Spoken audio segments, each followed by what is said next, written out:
y a des histoires que l'on aurait du mal à croire. Et pourtant, elles existent. Ce matin, nous partons en Ukraine.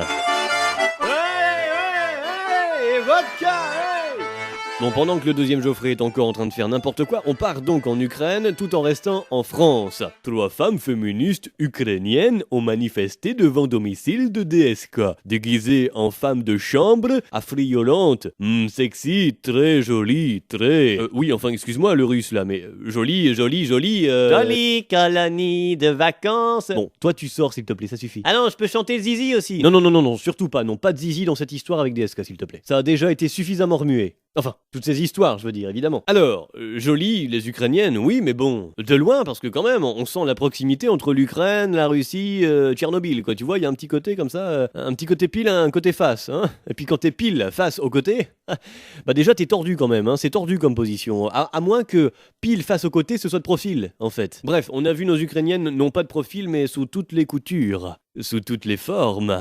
On a même carrément vu toutes les formes sous les coutures, hein, bah oui. On connaissait l'effet papillon, une petite chose, toute petite peut avoir des grandes conséquences. Bah c'est l'effet DSK en fait, hein, une toute petite chose ébranle tout ce qu'on pensait avoir en main. Enfin, c'est une façon de parler. On aurait dit une petite chose entraîne pas grand-chose, ça aurait été l'effet Sarkozy par exemple. Hein. Enfin, il y a tout un tas d'effets, vous savez. Enfin bon, bref, effet DSK ou pas, elles ont terminé seins nus en bas de Dominique Strauss-Kahn. Enfin de son domicile. Hein. Elles avaient le teint pâle, elles étaient un petit peu comme DSK, tiens. Non, pas surmenées, non. Blanchi. Ça devait être d'ailleurs de la famille, de la femme de Dominique. Ah oui, si, je vous assure, toutes les 3 avaient les seins clairs.